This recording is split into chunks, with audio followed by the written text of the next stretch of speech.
How to avoid common mistakes when using Credit Karma. First of all, open your browser and log into Credit Karma account using your registered email and password. Once you are on the main dashboard, the first common mistake to avoid is assuming your credit scores on Credit Karma are exactly the same as those used by lenders. Credit Karma uses Vantage score, while many lenders rely on FICO scores. So always treat it as a helpful estimate, not an exact match. Don't ignore the credit report details. Many users focus only on the score and overlook the report itself.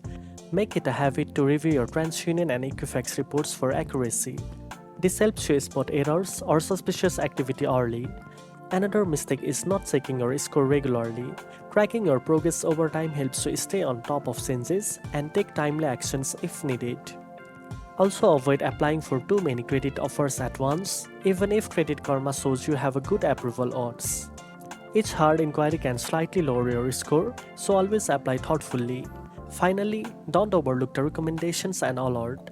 These are personalized to your profile and can help you make smarter financial choices, such as lowering credit utilization or consolidating debt.